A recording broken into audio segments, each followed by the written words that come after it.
I watched in complete shock as Bright Kane stood at the front of the boardroom, pointing at my invention on the screen behind him. My eco-energy device. My 3 years of late nights and weekends. My breakthrough that could change how the world powered itself. This revolutionary technology, Bright said with a confident smile, represents the future of clean energy. I'm proud to present what will be Helix Dynamics' flagship product. The 12 board members leaned forward, fascinated. My heart pounded as Bright clicked through slides filled with my research, my calculations, my prototype designs. Every single detail came from my work, but my name appeared nowhere. "Brilliant work, Bright," said Chairman Brooks, nodding approvingly. "This could generate hundreds of millions in revenue." I gripped my notebook so hard my knuckles turned white. 3 months ago, I'd shown Bright my early prototypes in confidence, hoping for support to develop them further. He'd seemed impressed but asked me to keep it quiet until we had a proper plan. Now I understood his real plan. Bright's eyes found mine across the room. For a split second, I saw a flicker of something. Guilt? Fear? Then it vanished, replaced by cold calculation. The applause started, and I felt my world collapse. "Bright, this is exactly the kind of innovation we need," Chairman Brooks continued, his voice filled with excitement. "The board is unanimous. We're promoting you to Chief Technology Officer, effective immediately." More applause filled the room. Bright shook hands with board members, accepting congratulations like he deserved them. My stomach twisted as I watched him bask in praise for work that had consumed my life. "Torres," Bright's voice cut through my shock. "As my first directive as CTO, you'll continue supporting this project under my leadership. We'll need your engineering skills to refine the manufacturing process." The words hit like a slap. He wanted me to help perfect my own stolen invention while he took credit. Several co-workers glanced at me, some smirking quietly. They knew the truth, but none would speak up. "Of course, sir," I managed to say, my voice barely steady. The meeting ended with handshakes and back-patting. As people filed out, discussing Bright's brilliant breakthrough, I remained frozen in my chair. Bright approached, straightening his new CTO tie. "Clean out Conference Room B, Torres. We'll need it as our project headquarters. And remember, confidentiality agreements apply to all discussions." His message was clear: stay quiet or face legal consequences. I drove home in silence, my hands shaking on the steering wheel. Every traffic light felt like another moment to replay Bright's betrayal. By the time I reached my apartment, rage had mixed with crushing disappointment. Zoe was waiting with dinner, but one look at my face told her everything had gone wrong. "What happened?" she asked, setting down her fork. I explained the meeting, Bright's theft, the humiliation of watching him accept praise for my work. Zoe listened without interrupting, her expression growing angrier with each detail. "This is theft, Torres. Pure and simple. But what can I do? He's now CTO. I'm just an engineer. The company will back him, not me." Zoe grabbed my hands across the table. "If the idea was truly yours, prove it. You must have documentation, emails, something that shows the timeline." I documented everything, but using it might violate my employment contract. "Then maybe it's time to stop caring about their contract," she said firmly. "They obviously don't care about you." Her words planted a seed. Maybe she was right. Maybe it was time to fight back instead of accepting defeat. That night, I couldn't sleep. I kept thinking about 3 years of work stolen in 30 minutes. The next morning, I arrived at work early and went straight to my computer. If I was going to fight Bright, I needed ammunition. My hands trembled as I opened folder after folder, searching for evidence. There it was. Everything I needed. Time-stamped files dating back 37 months. Email chains with suppliers. prototype sketches with dates. Even video recordings of early tests I'd conducted in my garage. Every document clearly showed the invention was mine, developed entirely outside company time. I copied everything to an encrypted drive, my heart racing with each file transfer. If anyone caught me, Bright could claim I was stealing company secrets. Working hard, Torres? I spun around. Bright stood in my cubicle entrance, coffee in hand, watching me with cold amusement. Just reviewing project files, I said, trying to sound casual. Good. We'll need your full attention moving forward. This invention will make or break careers. He paused meaningfully. Make sure you choose the right side. After he left, I finished copying files. The evidence was overwhelming. Bright had stolen everything, but proving it would mean risking my career at Helix. Still, justice felt more important than job security. 2 days later, Bright cornered me by the elevator as I was leaving work. Walk with me, Torres, he said, his tone friendly but eyes hard. We stepped outside into the parking garage.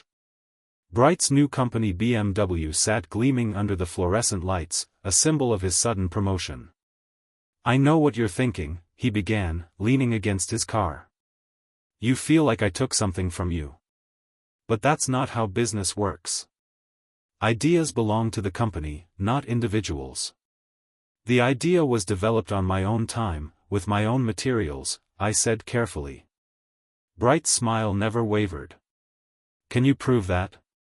Really prove it? Because I have documentation showing company resources were used. Company computers, company research databases. My blood ran cold. He was already building a defense. Here's some friendly advice, Bright continued. Stay quiet, do your job, and you'll have a bright future here. But if you start making noise about intellectual property or credit, well. He shrugged. Helix doesn't tolerate employees who create problems. The threat was clear. Keep silent or lose everything. I understand, I said, though inside I was burning. Bright patted my shoulder. Smart man. I knew I could count on you. That weekend, Zoe insisted I meet with Dr. Phoebe, her former law professor who specialized in patent law. Dr. Phoebe ran a small practice focusing on intellectual property disputes. Show me everything, Dr. Phoebe said after I explained the situation. I spread my documentation across her desk. Time-stamped files, emails, prototype photos, development timeline. She studied each piece carefully, occasionally asking clarifying questions. After an hour, she looked up with interest. Torres, this is solid evidence. But more importantly, I noticed something your boss missed. What's that? Bright only filed a corporate disclosure with Helix, not an actual patent. The disclosure is vague, covering general concepts but lacking specific technical details. My heart started racing. What does that mean? It means you can still file for the core patent under your name. If your documentation proves independent development, which it clearly does, you have a legitimate claim. But won't Helix sue me? Dr. Phoebe smiled. They can try. But truth is a powerful defense. Your evidence shows this invention existed before any company involvement. For the first time since the board meeting, I felt hope. How do we proceed? I asked. We file immediately.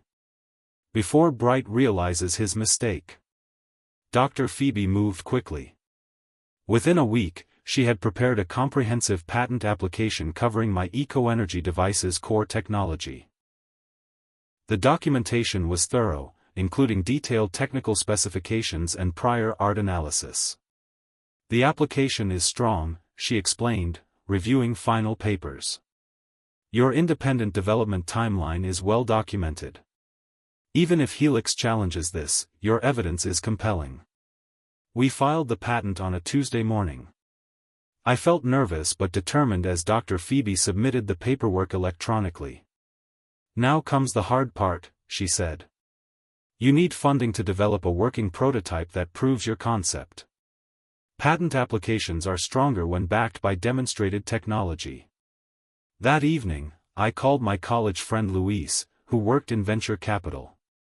After explaining the situation, he gave me sobering advice. Investors want proof, Torres. They won't back a patent application alone. You need a working device that shows clear commercial potential. I looked around my small apartment, calculating costs. A proper prototype would require expensive materials and equipment I couldn't afford. How much are we talking? I asked.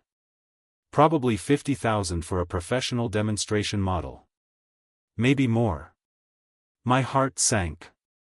I had maybe 3,000 in savings. Monday morning brought an unexpected ally.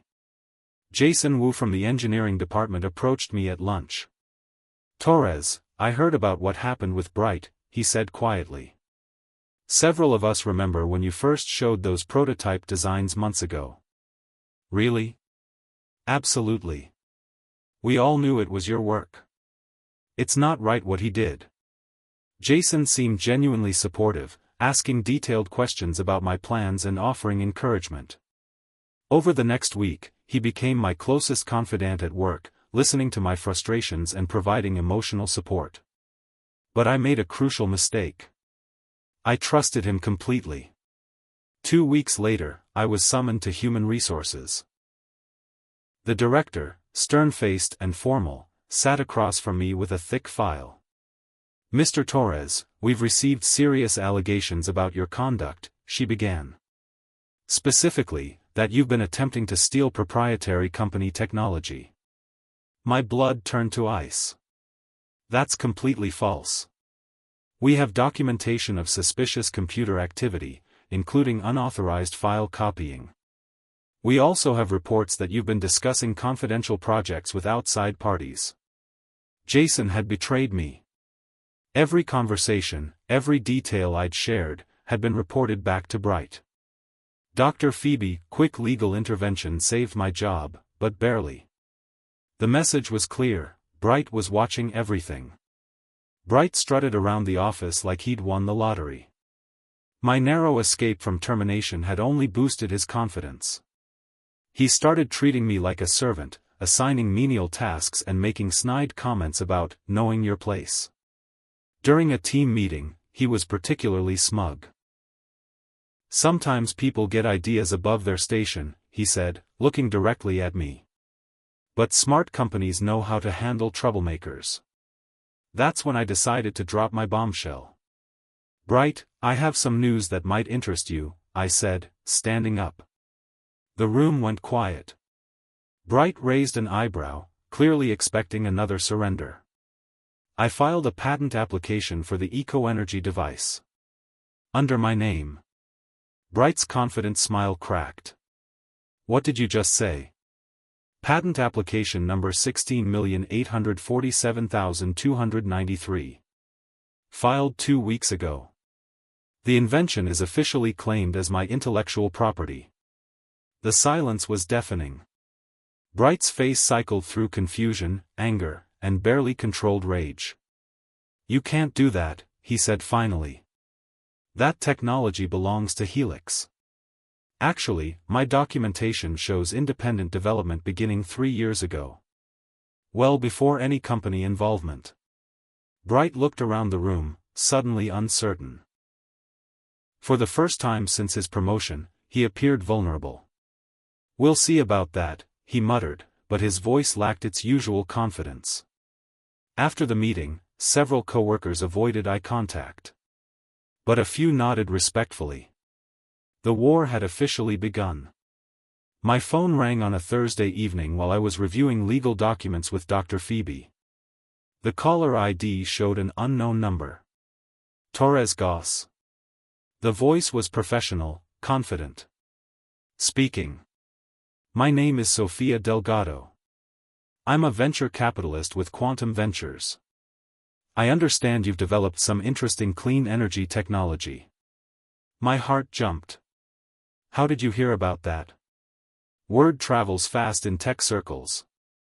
Especially when someone files a patent that could revolutionize renewable energy. We arranged to meet the following afternoon. Sophia turned out to be sharp-eyed and direct, with an impressive track record of funding breakthrough technologies. "I've reviewed your patent application," she said over coffee. "The concept is solid, but I need to see proof it actually works. I have early prototypes. I mean a full demonstration. Something that shows commercial viability." Sophia leaned forward. "If you can prove this device works as claimed, I'll provide $200,000 in development funding. But I need to see results within 30 days. $200,000. More than enough for a professional prototype. There's one catch," Sophia added. "The demonstration needs to be public. Other investors, media, potential customers. This can't be a private showing." A public demonstration meant Bright would know everything. But it also meant legitimizing my work. "Deal," I said. I rented space in an industrial warehouse across town and began building a demonstration-ready prototype. Working nights and weekends, I assembled components, calibrated systems, and ran countless tests. Everything was progressing smoothly until I arrived Monday morning to find my equipment destroyed. Cables cut. Circuit boards smashed. 3 weeks of work ruined. The warehouse manager showed me security footage. 2 figures in dark clothing had broken in around midnight, systematically destroying everything. Their faces were hidden, but the targeting was too precise to be random vandalism. Bright had sent saboteurs. I sat among the wreckage, fighting tears of frustration. The demonstration was scheduled for Friday. Sophia was bringing investors. Media had been contacted. Torres? Zoe's voice brought me back to reality. She'd driven over after I called, panicking. "It's over," I said. "I can't rebuild this in 4 days." She knelt beside me, surveying the damage. "Yes, you can. Remember what you told me about military engineers improvising solutions? That's different. This needs precision equipment. Then let's find some. You have friends, contacts, people who believe in you." Zoe was right. This wasn't about having perfect equipment. It was about proving the concept worked. Time to get creative. I called every engineer I knew. Former classmates, previous colleagues, old professors. By Tuesday evening, I had borrowed components from 6 different sources. Not ideal equipment, but functional. Luis arrived Wednesday with 2 friends who specialized in electronics. "We're here to help," he said simply. For the next 60 hours, we worked non-stop.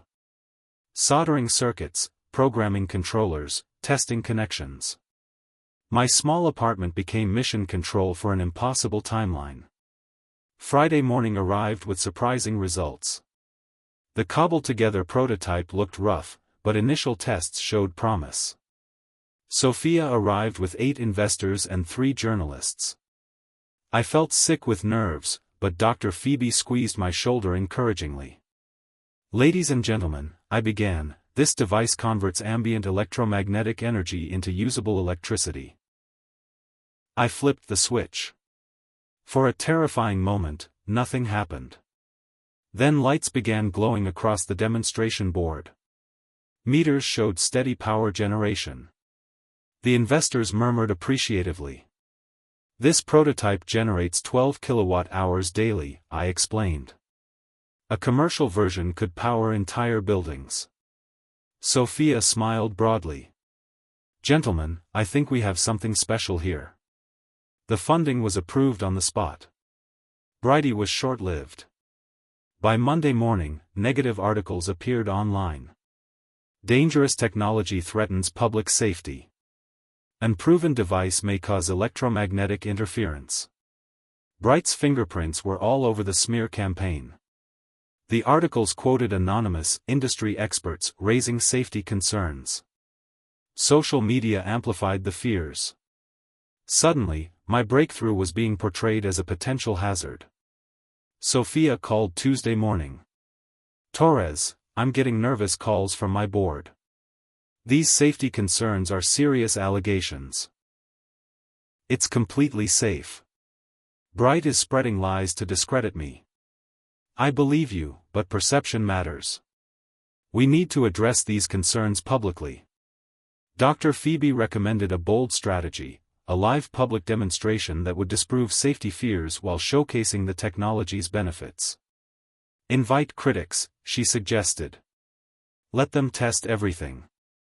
Complete transparency will counter Bright's lies. We scheduled a public test for the following week. Local news stations showed interest. The mayor's office agreed to provide an official venue.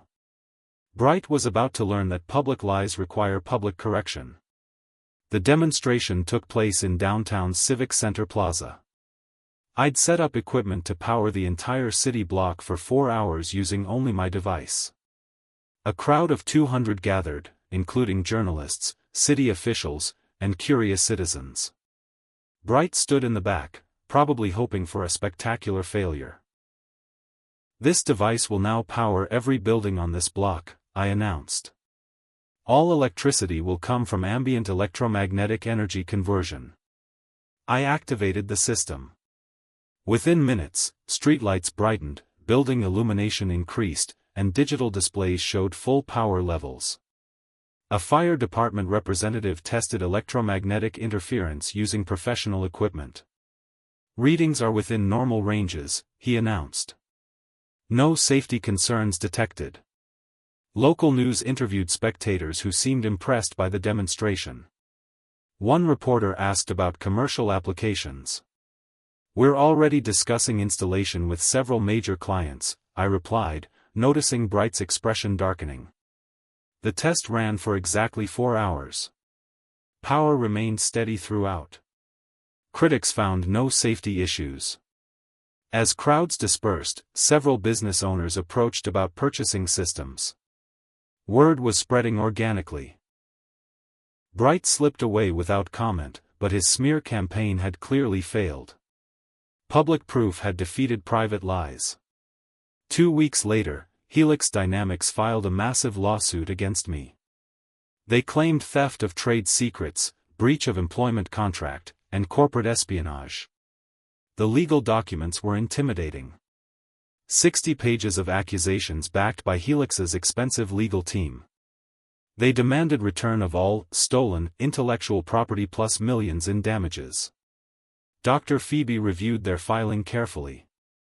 This is aggressive, but their case has fundamental weaknesses, she said. Such as? They're claiming ownership of work that predates your employment on this project. Your documentation clearly shows independent development. The lawsuit made local news.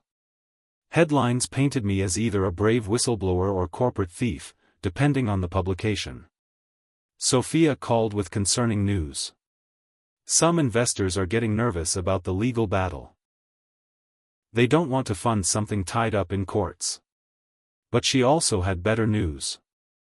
However, 3 major corporations have expressed serious interest in licensing your techno. Ownership of pre-existing work. Bright had started a legal war he couldn't win. The preliminary hearing revealed Bright's fatal mistake. During discovery, Dr. Phoebe had demanded all internal communications about my invention. Buried in hundreds of emails, she found something devastating, a message from Bright to Jason dated 3 months before the board presentation. Delete Torres' name from all project reports, the email read. Make sure documentation shows company development only. Dr. Phoebe read this aloud in court. The judge's expression shifted noticeably. Your Honor, she continued, this email proves deliberate falsification of development records. My client's work was systematically erased from company files. Helix's lawyer looked stunned. Bright, sitting in the gallery, had gone pale. But there was more. Jason had kept copies of original reports showing my involvement. Facing his own legal problems, he decided to cooperate with my defense. These documents show Mr. Torres as the primary inventor on all early reports, Dr. Phoebe explained, presenting evidence. Only after Mr. Kane's directive were his contributions removed. The judge reviewed everything carefully. This appears to show deliberate alteration of intellectual property records. Helix's case was collapsing in real time. During recess, Bright tried approaching me. "Torres, this is getting out of hand. Maybe we can work something out privately." I walked away without responding. Bright's desperation grew as the legal case turned against him. 3 days after the hearing, he called asking to meet privately. We met at a neutral restaurant downtown. Bright looked haggard, his usual confidence replaced by barely controlled panic. "Torres, let's be reasonable here," he began. "This legal battle isn't good for anyone. You started it. I'm prepared to offer compensation.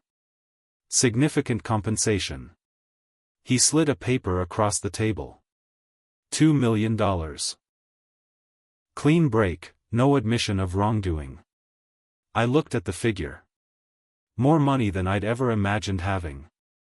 "All you have to do is withdraw your patent application and sign a non-disclosure agreement," Bright continued. "You'll be financially set for life." The offer was tempting, but it would mean abandoning justice and letting Bright keep credit for my work. "What about public acknowledgement?" I asked. "That's not possible. Helix's reputation is at stake." I pushed the paper back to him. "Then we have nothing to discuss." Bright's face hardened. "You're making a mistake, Torres. Helix has resources you can't imagine. We'll destroy you in court." "We'll see about that." As I stood to leave, Bright grabbed my arm. "This isn't over."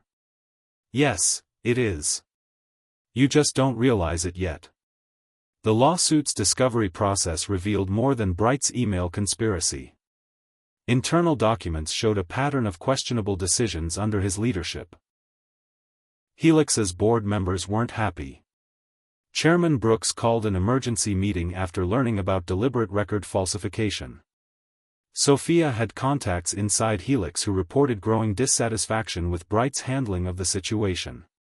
"Board members are asking hard questions," she told me. "Stock price has dropped 12% since the lawsuit became public." Major clients were also expressing concerns. Helix's reputation for ethical business practices was taking serious damage. Bright tried controlling the narrative through press releases, but each statement only drew more attention to the underlying problems. Meanwhile, my technology was gaining momentum.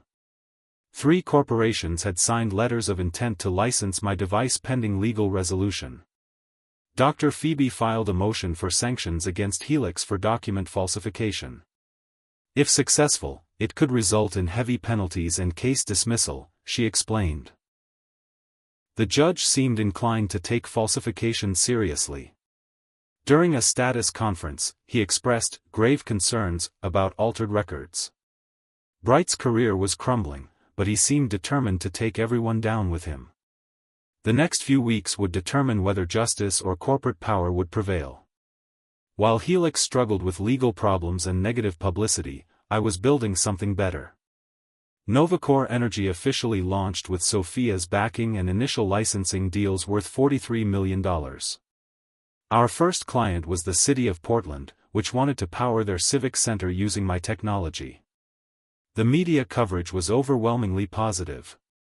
Tech journals praised the invention's potential environmental impact. Business magazines featured me as an example of entrepreneurial innovation.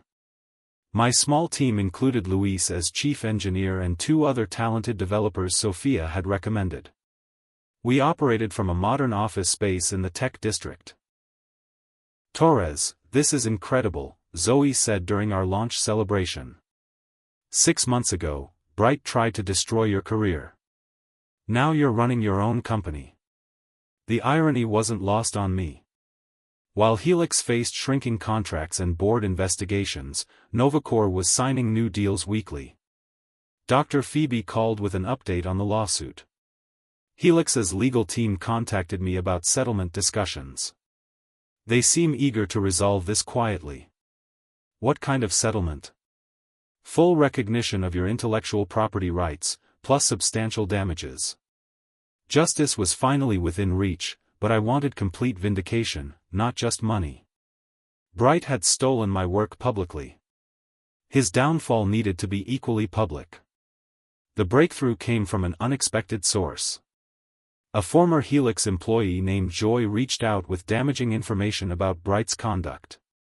He falsified multiple reports over the years, she explained during our meeting. Not just your invention. Several other engineers had their work stolen or minimized. Joy provided documentation showing a pattern of intellectual property theft under Bright's management. Time-stamped files, altered reports, suspicious patent applications. Why are you coming forward now? I asked. Because I watched him destroy good people.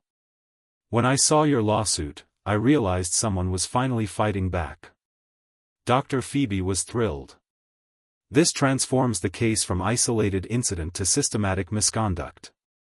Helix's board will have to act. Joy's revelations made national news. Corporate executive accused of serial IP theft. The story detailed Bright's pattern of stealing credit from subordinates. Other former employees came forward with similar stories. A picture emerged of Bright building his career on others' work. Helix's stock price plummeted another 18%. Major clients canceled contracts. The board scheduled another emergency meeting. Bright released a statement denying all allegations, but the evidence was overwhelming. His carefully constructed reputation was collapsing under the weight of documented lies. Joy's courage had given me the final ammunition needed for complete Brighty. Bright's termination happened live on television, which made it even more satisfying to watch. I was in my Novacore office when Sophia burst in. Turn on Channel 7. You need to see this. The news was covering Helix Dynamics board meeting. Reporters waited outside as directors deliberated Bright's fate. At 3:47 p.m., Bright emerged from the building flanked by security guards. His face was red with humiliation as cameras captured his escort to the parking garage. "Mr. Kane, any comment on your termination?" a reporter shouted. Bright ignored the questions, but his expression said everything. The confident executive who'd stolen my work was now jobless and publicly disgraced. The news anchor explained that Helix's board had voted unanimously to terminate Bright, for cause, due to intellectual property misconduct. His severance package was revoked, and the company was cooperating with ongoing investigations. "This is incredible," Louise said, watching with me. "He's completely finished." My phone buzzed with congratulatory messages from friends and supporters. Even strangers were sharing the news story, celebrating Bright's downfall. But I didn't feel cruel satisfaction. Instead, I felt closure. Justice had been served publicly, just as the theft had occurred publicly. Bright's career was over, but mine was just beginning. The court's final ruling came 3 weeks later. Judge Elijah delivered a comprehensive decision that vindicated everything I'd claimed. The evidence clearly establishes that Mr. Torres independently developed the eco-energy technology prior to any company involvement, he stated. Mr. Kane's actions constituted deliberate intellectual property theft. The ruling granted me full patent rights, plus $3.2 million in damages from Helix. More importantly, it required public acknowledgement of my work. Dr. Phoebe was ecstatic. "This is complete vindication. You've won everything." Helix issued a formal statement acknowledging my invention and apologizing for management misconduct. Chairman Brooks personally called to express regret about Bright's actions. The legal Brighty made international news. Technology magazines featured my story as a cautionary tale about corporate intellectual property abuse.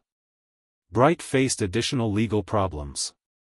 The district attorney was investigating potential criminal charges for fraud and document falsification. Meanwhile, Novacore's success continued growing. The court Brighty had eliminated any questions about my technology's legitimacy. We signed contracts with 12 major clients worth over $200 million in total revenue. Justice wasn't just served, it was profitable. Standing in my new corner office, looking out at the city where my journey had begun, I felt profound satisfaction. Truth had defeated lies. Innovation had overcome theft. Hard work had earned its reward.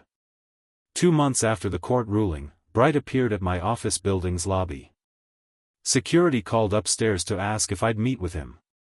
Against my better judgment, I agreed. Bright looked terrible. His expensive suits were gone, replaced by ordinary clothes.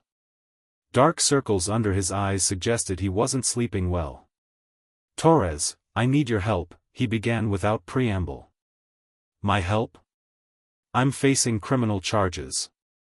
My assets are frozen pending investigation. My wife left me. I have nothing." I stayed silent, letting him continue. "You've won everything. Your company is worth millions. Meanwhile, I can't even afford decent legal representation." Bright's voice cracked slightly. "I'm asking for mercy. Maybe you could testify about my character, or provide financial assistance for my defense." Looking at him, I felt neither anger nor satisfaction. Just emptiness. "Bright, you made your choices.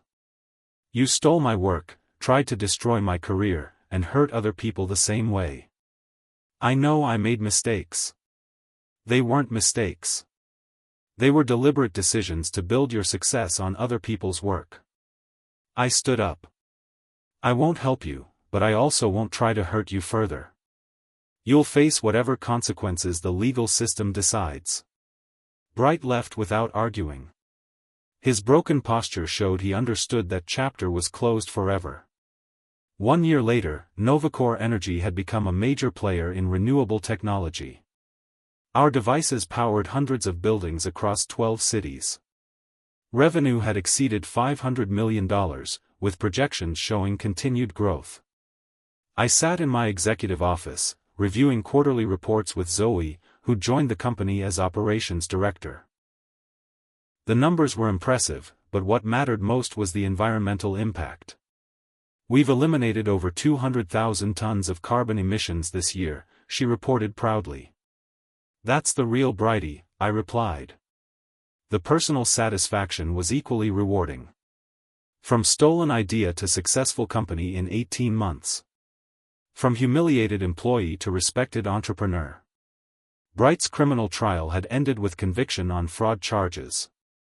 He served 8 months in prison and now worked at a hardware store, his reputation permanently destroyed. I didn't follow his situation closely. Moving forward mattered more than looking backward. Novacore was developing second-generation technology that would be even more efficient. We'd hired 12 engineers, all credited appropriately for their contributions. "You know what I'm proudest of?" Zoe asked as we finished reviewing reports. "What's that?" "You proved that doing the right thing actually pays off sometimes." She was right. Justice and success had aligned perfectly. The National Innovation Award ceremony took place in Washington, D.C.'s Kennedy Center. As I walked onto the stage to accept the Entrepreneur of the Year award, thunderous applause filled the auditorium. Looking out at the audience of inventors, investors, and industry leaders, I felt incredible gratitude for the journey that had brought me here. 12 months ago, I was an engineer whose boss stole credit for my invention, I began. Tonight, that invention has created a company worth over $800 million. The audience listened intently as I recounted the story of Bright's theft, the legal battle, and Novacore's rise. "This award doesn't belong to me alone," I continued. "It belongs to everyone who supported truth over convenience, justice over comfort." In the back of the auditorium, I spotted a familiar figure. Bright sat alone in the last row, older and grayer than I remembered. Our eyes met briefly across the distance. He'd come to witness my triumph, perhaps seeking closure for himself. I felt no anger toward him anymore. His presence was simply irrelevant to my success. Innovation requires courage, I concluded. The courage to pursue ideas others can't see.